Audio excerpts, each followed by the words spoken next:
अब वो माँ अपने बेटे की लाश पकड़कर रो रही है कि एक माँ कैसे हत्यारिन हो सकती है। क्या सजा दी जाए उन गुनहगार को जो अपने बेटों का माओ से ही कत्ल करवा दे। क्या सजा मिले उस हैवान को जो दवा की बोतल में जहर मिला के मासूमों की जान ले ले। मध्य प्रदेश के छिंदवाड़ा के गलियों की धूल हवा को काला कर देती है।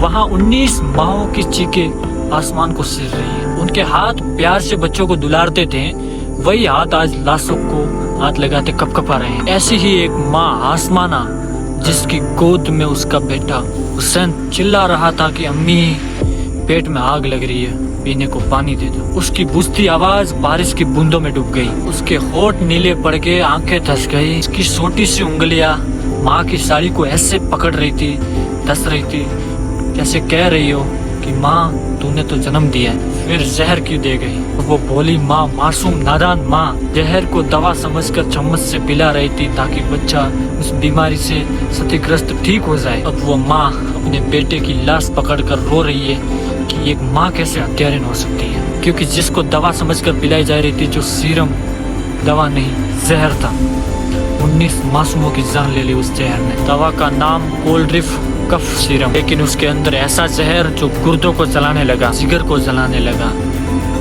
बच्चों को माओ की गोद में ही मार डाला। चीखते चिल्लाते हुए उन मासूमों की जान ले ली उस सीरम ने। कहानी सिर्फ कफ सीरम की नहीं है, ये कहानी उस दवाई की नहीं है, कहानी उस बेईमानी की नहीं है, ये कहानी है उस माओ की।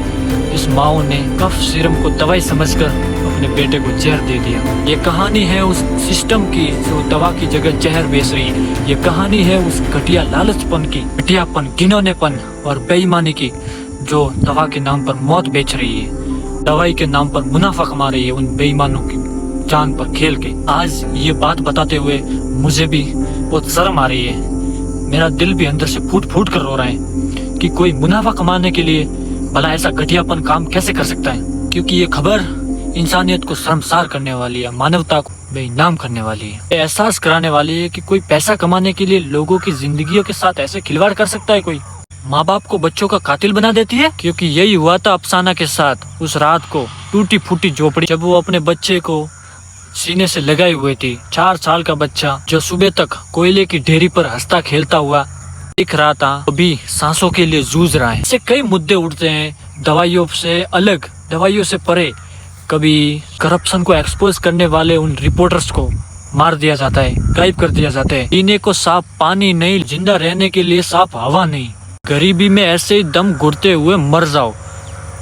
कभी टैक्स बढ़ा दिया जाता है तो कभी 10 साल पुरानी गाड़ी चलने नहीं देते। सरकार को अपनी मनमानी करने से रोकना है तो भाइयों मुझे सब्सक्राइब कर दो, लाइक और शेयर भी साथ में कर देना, क्योंकि ये भी सब फ्री चलता है।